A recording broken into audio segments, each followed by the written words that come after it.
Embun masih menempel di pucuk-pucuk daun pisang. Udara lembab bercampur aroma tanah basah setelah hujan malam tadi. Di sebuah kampung kecil di lereng gunung, hiduplah seorang perempuan paruh baya bernama Bu Sarti. Usianya sekitar 45 tahun. Dengan wajah yang tampak lebih tua dari umurnya karena sering murung dan suka mengeluh. Bu Sarti tinggal bersama suaminya Pak Darmo, seorang petani sederhana. Rumah mereka berdinding anyaman bambu, beratap genteng tua yang sudah banyak lumutan. Hidup mereka sebenarnya cukup, tidak kekurangan, tapi juga tidak berlebih. Namun, yang membuat hidup Bu Sarti terasa sempit bukanlah karena kemiskinannya, melainkan karena hatinya yang tak pernah tenang. Sejak dulu, Bu Sarti terkenal di kampung sebagai orang yang suka membicarakan tetangga. Mulutnya tajam, cepat sekali berkomentar tentang kekurangan orang lain. Kalau ada ibu-ibu lewat membawa belanjaan banyak, dia akan berkata, "Halah, paling juga dari utangan." Gayanya saja yang berlebihan. Kalau ada gadis kampung berpakaian rapi, ia akan menimpali. Anak zaman sekarang, bajunya gak sopan. Pasti untuk cari perhatian laki-laki. Tak jarang, para tetangga mulai menjauh darinya. Anak-anak pun sering dimarahi kalau main ke rumah Bu Sarti. Karena katanya suka pulang dengan cerita buruk. Pak Darmo sendiri sudah sering menegur istrinya, tapi semuanya masuk telinga kiri, keluar telinga kanan. "Bu, kita hidup ini gak usah repot mikirin urusan orang. Mending fokus ke sawah sama anak-anak," kata Pak Darmo suatu malam sambil menyeruput teh hangat. "Aku cuma ngomong apa adanya, Pak. Lagian kalau nggak diceritain, siapa yang tahu kebenarannya?" jawab Bu Sarti ketus.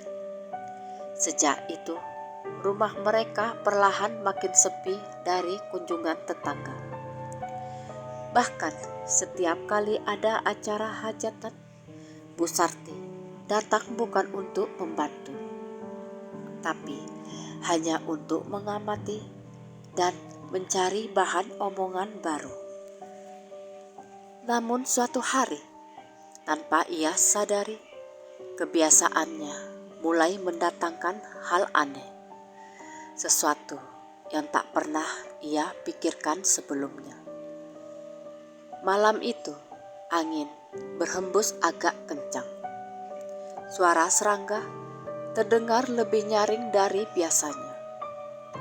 Di luar, bulan sabit menggantung pucat di langit yang berawan. Bu Sarti duduk di dapur sambil menanak nasi. Tapi entah kenapa hatinya terasa gelisah. Suara kayu terbakar di tungku seperti berdesis panjang, seolah-olah sedang berbicara padanya. "Ah, kenapa sih aku kayak gak enak hati begini?" gumamnya sambil menatap api. Tiba-tiba dari arah belakang rumah terdengar suara langkah kaki pelan. Terdengar jelas di tanah yang masih agak becek. Ia menoleh, tapi tidak ada siapa-siapa. Hanya suara jangkrik dan desir angin dari rumpun bambu di pinggir halaman. Ia berusaha mengabaikannya, tapi suara itu semakin dekat. Kali ini terdengar jelas seperti langkah kaki orang tua yang mengenakan sandal kayu. Bu Sarti berdiri, menelan ludah, lalu berseru pelan. "Siapa itu? Darmo, kamu di luar ya?" Tidak ada jawaban. Ia melangkah ke belakang rumah, menyingkap tirai dari karung goni yang tergantung di pintu dapur. Dan di sanalah, di bawah cahaya bulan yang redup, ia melihat siluet seorang perempuan tua berjubah lusuh berdiri di pinggir sumur tua. Rambutnya putih panjang, matanya menatap tajam ke arah Bu Sarti. "Astagfirullah, siapa toh Mbah?" tanya Bu Sarti dengan suara bergetar. Perempuan tua itu tidak menjawab. Ia hanya tersenyum tipis, lalu berkata dengan suara serak tapi lembut, "Duk, lidahmu itu sudah membuat banyak hati terluka. Sudah saatnya kamu belajar diam sebelum lidahmu membakar hidupmu sendiri." Seketika bulu kuduk Bu Sarti berdiri. Suara perempuan itu seperti datang dari dua arah sekaligus, dekat dan jauh dalam waktu bersamaan. Ia menatap lagi, tapi sosok itu perlahan memudar seperti kabut yang tertiup angin. Bu Sarti jatuh terduduk, tubuhnya gemetar hebat. Seumur hidup, ia belum pernah mengalami hal seperti itu. Malam itu, ia tak bisa tidur, hanya memandangi langit-langit rumah sambil menggenggam selimut erat. Suara lembut perempuan itu terus terngiang di telinganya. "Lidahmu sudah membuat banyak hati terluka." Sejak kejadian itu, Bu Sarti merasa selalu diawasi. Setiap kali ia ingin membicarakan orang lain, entah kenapa tenggorokannya terasa tercekat. Lidahnya keluh, bahkan kadang disertai suara bisikan samar dari arah dapur. "Berhenti, Nduk, cukup sudah." Ia mencoba menceritakan kejadian itu kepada Pak Darmo, tapi Pak Darmo hanya tertawa kecil. "Mungkin Mbah Karmi lewat, Bu. Wong sumur belakang itu memang dekat jalan setapak." Namun di dalam hati kecilnya, Bu Sarti tahu sosok yang ia lihat malam itu bukan manusia biasa. Sejak malam itu, hidup Bu Sarti tak lagi sama.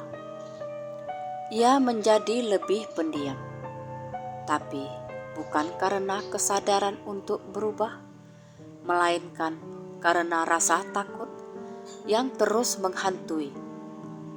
Tiap malam, suara langkah itu selalu terdengar. Kadang seperti berjalan di atas atap, kadang berputar mengelilingi rumahnya. Pak Darmo yang awalnya mengira istrinya hanya berhalusinasi, lama-lama ikut merasakan keganjilan. Suatu malam ia terbangun karena mendengar suara perempuan tua berbicara lirih dari arah dapur. "Sarti, sudah cukup. Kamu menyakiti orang lain. Hentikan sebelum kamu kehilangan segalanya." Pak Darmo langsung bangun, melangkah cepat ke dapur. Tapi Tak ada siapapun di sana. Tungku api padam, hanya tersisa bara merah yang hampir mati. Istrinya masih tidur, tapi keringat membasahi wajahnya, seolah sedang bermimpi buruk. Keesokan harinya, Bu Sarti duduk di beranda, menatap jauh ke arah kebun pisang di belakang rumah. Tatapan matanya kosong. Ketika tetangganya, Bu Rumini, lewat membawa bakul berisi sayur, Bu Sarti spontan ingin menegur. Niatnya untuk kembali berbicara seperti dulu. Namun, begitu mulutnya terbuka, ia mendengar desisan pelan di telinganya. "Jangan, Dok, jangan ulangi lagi." Suara itu membuatnya langsung menutup mulut. Bu Rumini sempat heran melihat sikapnya yang tiba-tiba berubah. "Loh, Bu Sarti kok diam saja? Biasanya dia yang paling rame," candanya sambil tersenyum. Gak apa-apa, Bu, aku lagi pusing aja," jawabnya gugup. Sejak saat itu, Bu Sarti mulai menahan diri. Tapi rasa takut dalam hatinya belum hilang. Ia sering terbangun tengah malam dan mendapati bayangan perempuan tua itu duduk di depan rumah, menatapnya dengan senyum samar. Kadang terlihat samar di balik pepohonan, kadang muncul dari arah sumur. Suatu sore, ketika matahari mulai condong ke barat, Bu Sarti memutuskan untuk pergi ke sumur tua di belakang rumah itu. Entah kenapa, hatinya seperti ditarik untuk datang ke sana. Di tangannya, ia membawa timba, pura-pura hendak mengambil air. Padahal niat sebenarnya ingin memastikan sesuatu. Udara di sekitar sumur terasa lebih dingin dari biasanya. Pepohonan bambu di sampingnya bergoyang pelan, seolah berbisik. Saat ia menunduk ke dalam sumur, permukaannya tidak memantulkan bayangan dirinya, melainkan sosok perempuan tua berjubah lusuh. Sosok yang sama seperti malam itu. "Sebenarnya kamu siapa?" tanya Bu Sarti pelan. Sosok di dalam sumur tersenyum lembut. "Aku bukan manusia, Dok. Aku dari golongan yang diciptakan untuk menjaga tempat ini. Orang-orang di kampungmu menyebut kami orang Bunian. Kami hidup berdampingan, tapi jarang menampakkan diri kecuali pada orang yang butuh peringatan." Bu Sarti mundur setapak, wajahnya pucat. "Lalu kenapa kau datang padaku?" "Karena lidahmu telah melukai banyak hati. Banyak doa yang tertahan di udara. Banyak air mata yang jatuh diam-diam karena ucapanmu. Kau tidak sadar, setiap kata buruk yang keluar dari mulutmu menimbulkan getar yang membuat dunia kami resah." Suara itu menenangkan sekaligus menusuk kalbu. Bu Sarti menunduk, air matanya menetes tanpa sadar. "Saya cuma ngomong apa adanya, Mbah. Kadang orang-orang memang seperti itu. Tidak semua yang kamu lihat harus diceritakan. Tidak semua yang kamu dengar harus disebar. Kata-kata bisa jadi racun, Dok. Dan racun itu sedang memakan jiwamu perlahan-lahan. Tiba-tiba suasana di sekitar sumur berubah senyap. Angin berhenti. Suara jangkrik pun lenyap. Dari dasar sumur keluar aroma harum seperti bunga melati yang baru mekar. Nenek bunian itu berkata lagi. Suaranya lembut tapi tegas. Kalau kau tak segera berubah, akan datang masa di mana tak ada seorang pun mau bicara denganmu. Dunia akan membisu untukmu, agar kau merasakan bagaimana rasanya tidak didengar.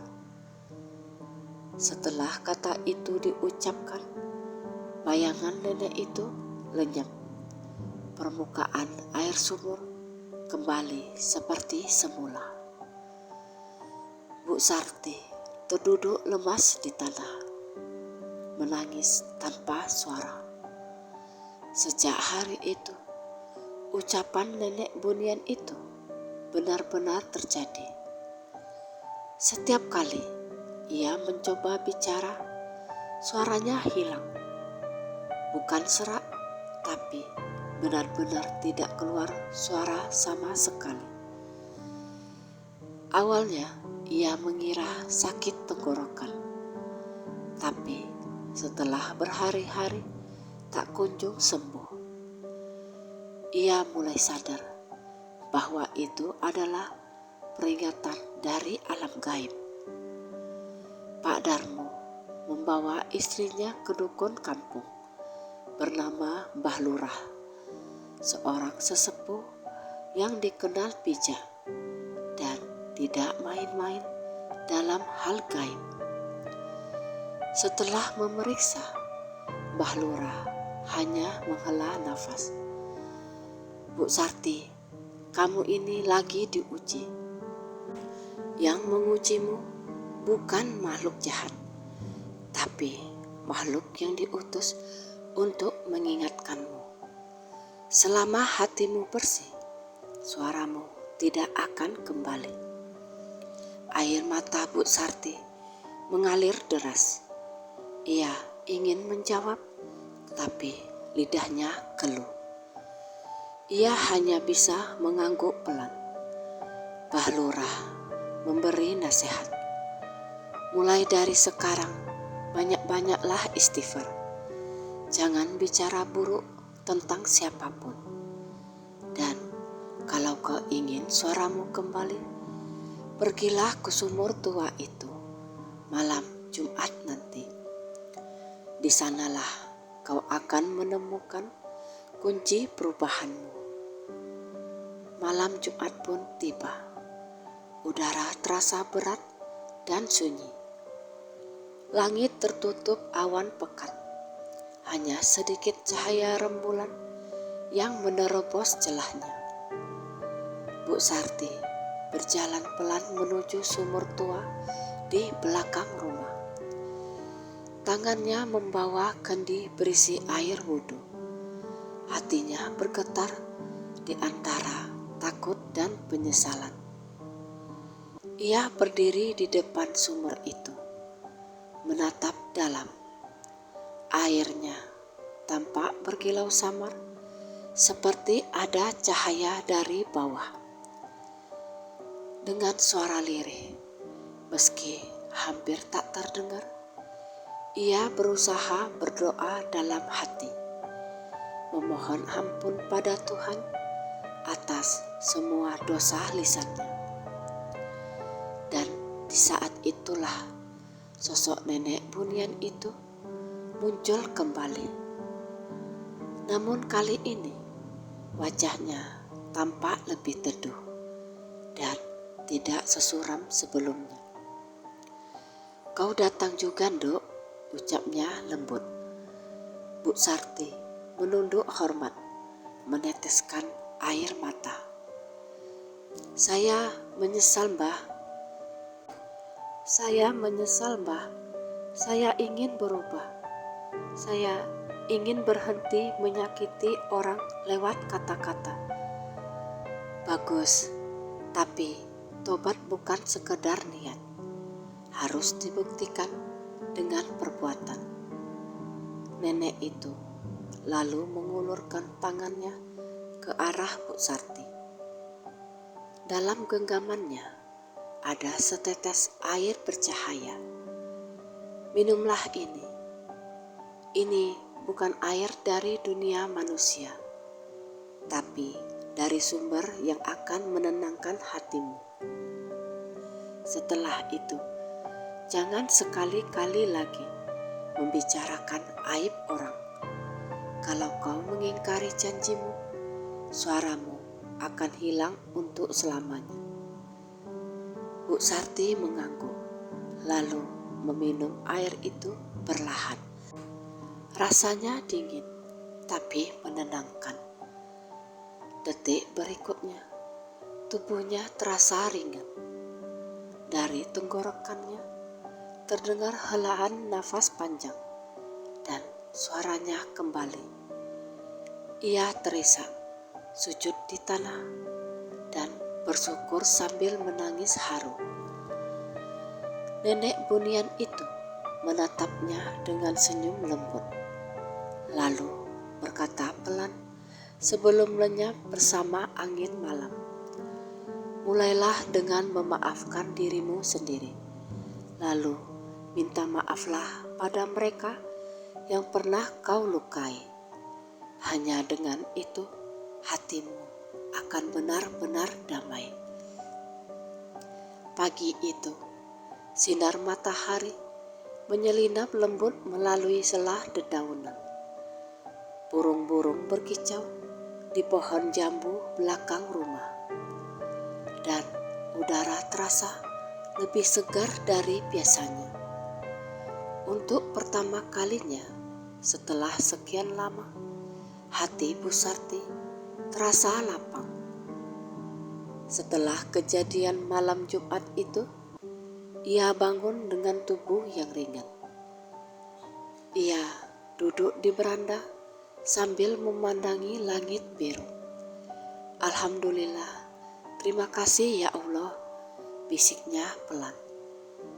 Tapi kemudian wajahnya berubah sendu karena ia teringat pesan nenek bunian itu. Minta maaflah pada mereka yang pernah kau lukai. Kalimat itu terus berputar dalam pikirannya. Ia sadar selama bertahun-tahun lidahnya sudah menorehkan luka di hati banyak orang. Mungkin sudah tak terhitung berapa kali ia mengucapkan hal buruk tanpa memikirkan akibatnya. Hari itu juga, dengan niat kuat, ia memutuskan untuk meminta maaf satu persatu kepada para tetangganya. Rumah pertama yang ia datangi adalah rumah Bu Rumini, tetangga yang dulu sering ia jadikan bahan gunjingan. Bu Rumini sedang menyapu halaman ketika melihat Bu Sarti datang membawa bingkisan kecil berisi kue apem. Loh, Bu Sarti, tumben pagi-pagi main ke sini, sapa Bu Rumini dengan ramah, tapi heran. Ya Bu, saya mau minta waktu sebentar saja, jawab Bu Sarti lirih. Mereka duduk di kursi bambu di teras. Bu Sarti menunduk, menatap jemarinya yang saling menggenggam. Bu Rumini, saya mau minta maaf.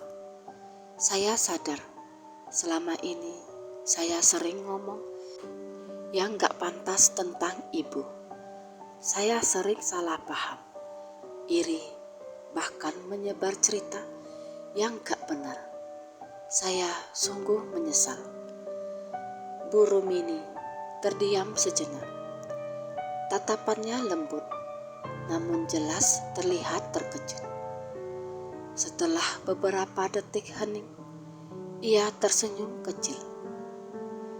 "Wah, ibu ngomong gitu saja, saya sudah lega, Bu.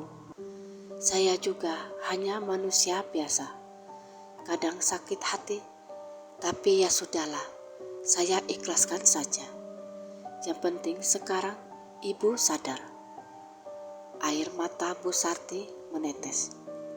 Ia menggenggam tangan Bu Rumini erat-erat. "Terima kasih banyak, Bu. Saya janji gak akan ulangi lagi." Setelah itu, entah mengapa, hatinya terasa semakin ringan. Seolah ada beban besar yang perlahan-lahan terangkat. Dan anehnya lagi, sejak hari itu, rumahnya mulai terasa lebih terang. Burung sering hinggap di genting, dan angin yang masuk dari jendela membawa aroma harum seperti bunga melati. Aroma yang mengingatkannya pada kehadiran nenek Bunian di sumur tua itu.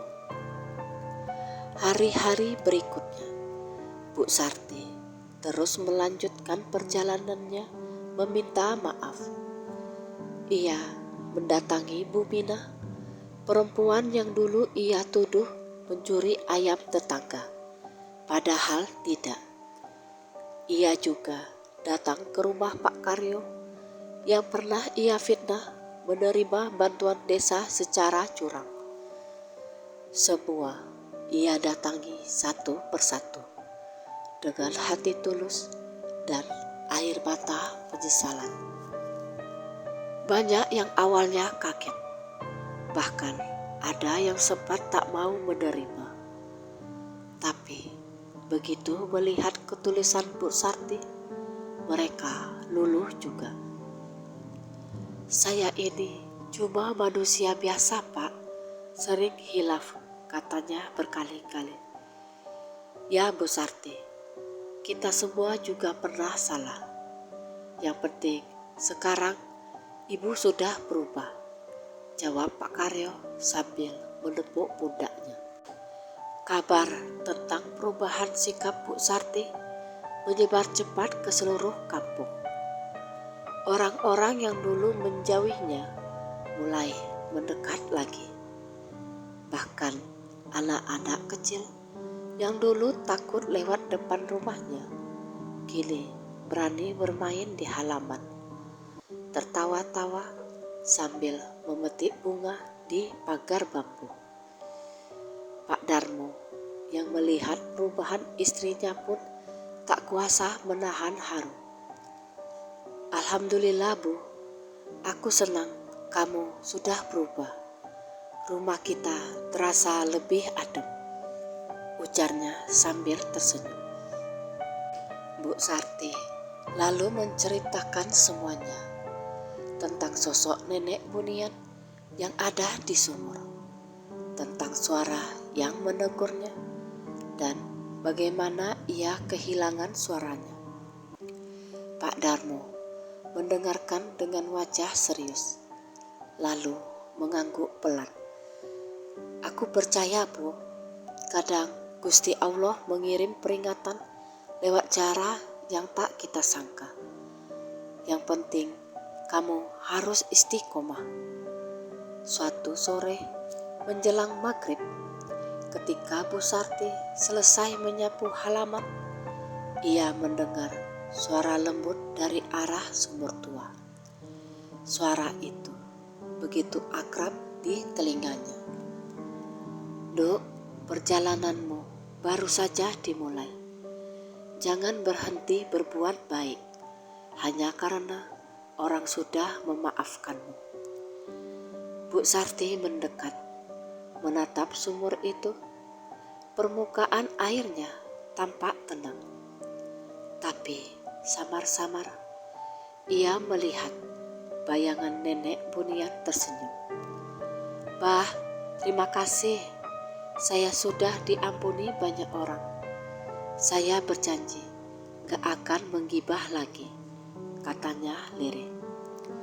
Bagus, Nduk, tapi tobat yang sejati bukan sekedar menahan ucapan, melainkan mengubah hatimu agar tak lagi melihat keburukan orang lain. Kau harus belajar melihat kebaikan di balik setiap kekurangan. Udara itu menusuk lembut ke dalam dada Bu Sarti.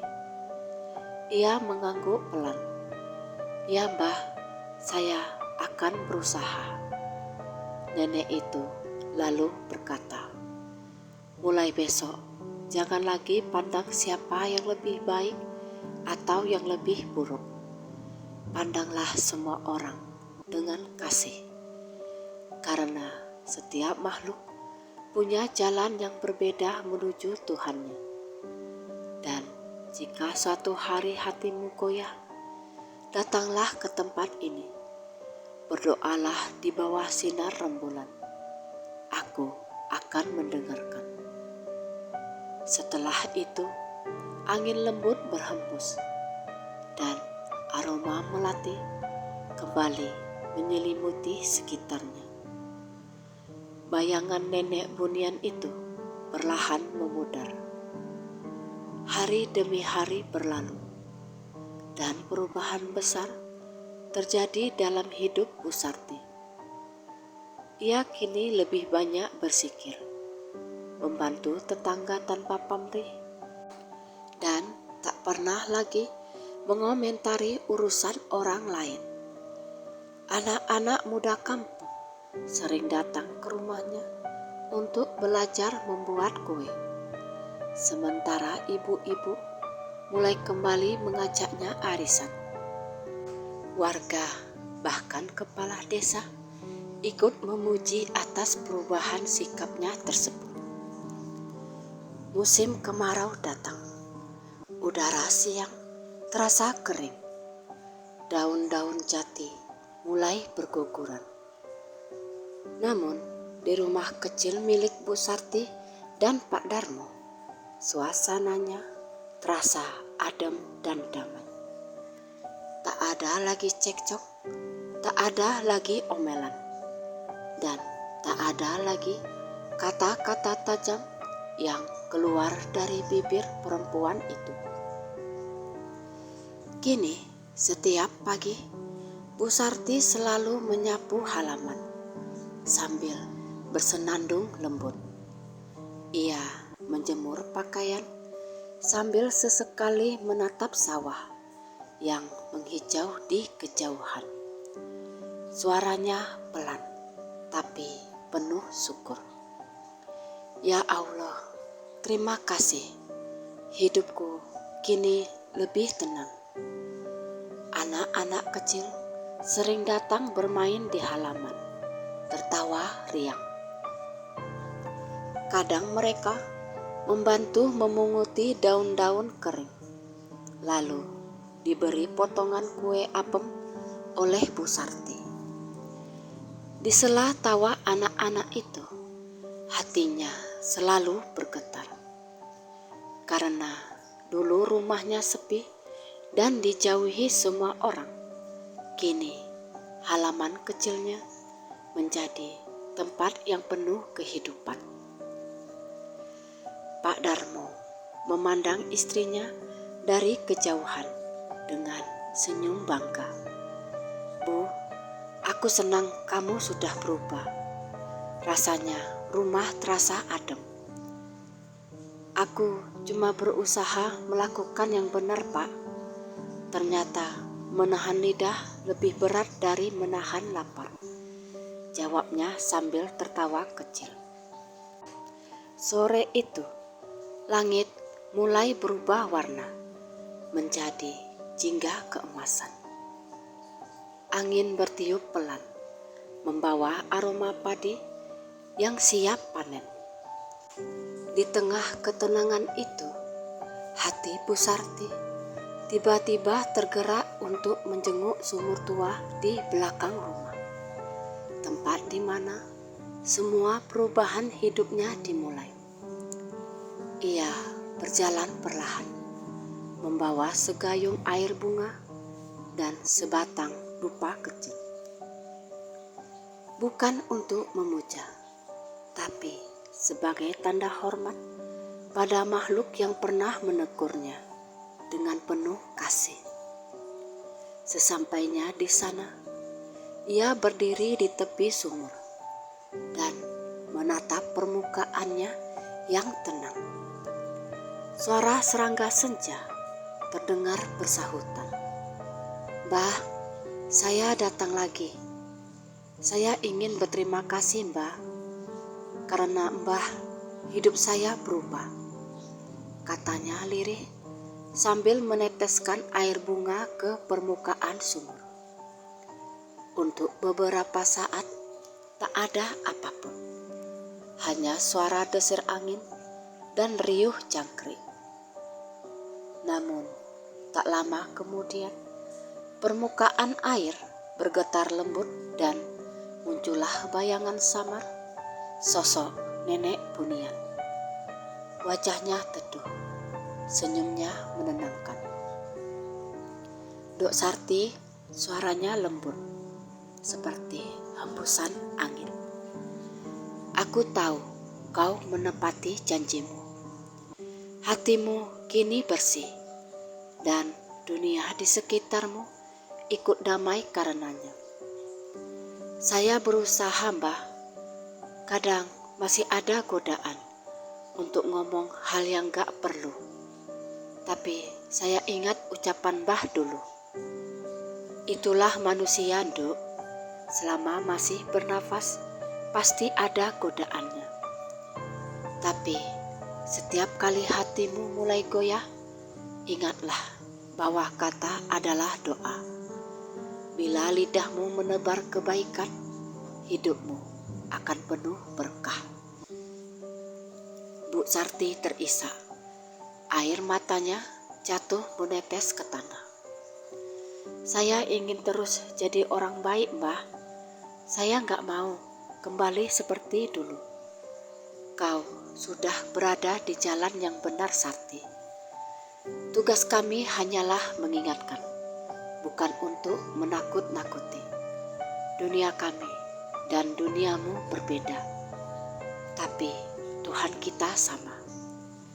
Semoga kelak kau menjadi cahaya bagi orang lain." Perlahan, bayangan nenek Bunian itu semakin redup. Namun sebelum lenyap, ia berucap satu kalimat terakhir. "Jaga lidahmu, Dok, karena disitulah letak kemuliaan seorang manusia." Angin lembut berhembus, membawa aroma melati yang semerbak. Bu Sarti menutup mata, menunduk dalam, dan mengucapkan syukur yang tulus. Saat ia membuka mata, permukaan air sumur sudah kembali tenang, memantulkan langit jingga senja yang indah. Hari-hari selanjutnya, hidup Bu Sarti benar-benar berubah menjadi lebih berkah. Ia bukan hanya dikenal sebagai orang yang ramah, tapi juga tempat banyak orang curhat. Ibu-ibu sering datang meminta nasihatnya ketika ada masalah rumah tangga. Dan anak-anak muda menghormatinya karena tutur katanya lembut dan menyejukkan. Setiap malam Jumat, Bu Sarti tak pernah lupa membaca doa di dekat sumur tua itu. Ia menyalakan pelita kecil dan berzikir pelan. Suasana di sekitarnya selalu damai, dengan aroma melati samar yang seakan menjadi tanda kehadiran nenek Bunian. Beberapa bulan kemudian, kampung itu menjadi jauh lebih tentram. Tak ada lagi pertengkaran kecil antar warga seperti dulu. Orang-orang lebih sering bergotong royong dan saling menolong. Seolah hawa baik yang keluar dari hati Bu Sarti menular pada lingkungan sekitarnya. Suatu malam, saat rembulan bulat sempurna menggantung di langit, Bu Sarti bermimpi. Dalam mimpinya, ia melihat nenek bunian itu berdiri di tengah taman yang indah, dipenuhi bunga putih yang berkilau seperti cahaya. Nenek itu tersenyum dan berkata, "Kau sudah menunaikan tugasmu, Nduk. Kau telah menjadi teladan bagi banyak orang. Kini saatnya kami berpindah menjaga tempat yang lain. Tapi ingatlah, setiap manusia punya kesempatan untuk berubah, asalkan mau mendengar suara hati." Lalu sosok itu perlahan berjalan menjauh di antara kabut cahaya, meninggalkan harum melati yang begitu menenangkan. Bu Sarti terbangun dari tidur dengan air mata haru menetes di pipinya. Ia tersenyum menatap rembulan di luar jendela. "Terima kasih, Mbah. Semoga Mbah juga diberi kedamaian." Sejak malam itu, Bu Sarti tak pernah lagi melihat sosok nenek bunian. Namun, setiap kali ia berbuat kebaikan, setiap kali ia menahan diri untuk tidak berucap buruk, selalu muncul angin lembut yang menyejukkan wajahnya, seolah menjadi isyarat bahwa nenek itu masih mengawasinya dari jauh. Dan begitulah hari-hari berlalu dengan penuh ketenangan. Bu Sarti hidup sederhana bersama suaminya, menikmati masa tua dengan damai. Setiap pagi ia mengajarkan cucu-cucunya tentang pentingnya berkata baik dan menjaga hati. "Nak, ingat ya," katanya suatu sore sambil memangku cucunya di beranda. "Mulut ini memang kecil, tapi bisa jadi penyebab kebahagiaan atau kesedihan orang lain. Kalau bisa, pilihlah kata-kata yang membuat orang senang. Jangan pernah ulangi kesalahan Mbah dulu." Cucunya mengangguk polos, lalu memeluknya erat. Dan di saat itu, angin lembut berhembus, membawa aroma melati yang samar, membuat Bu Sarti tersenyum sambil menatap langit sore yang berwarna keemasan. "Mbah Bunian, terima kasih sudah menyelamatkanku," bisiknya pelan. Dari kisah Bu Sarti, kita belajar bahwa kata-kata adalah cerminan hati. Sekali diucapkan, ia bisa menyembuhkan atau melukai. Gibah dan fitnah mungkin tampak ringan, tapi sesungguhnya bisa menghancurkan kehidupan dan hubungan sesama manusia. Namun, ketika seseorang mau menyadari kesalahannya dan bertobat, selalu ada jalan untuk pulang. Sebab kasih sayang Tuhan tak pernah tertutup bagi hati yang benar-benar ingin berubah.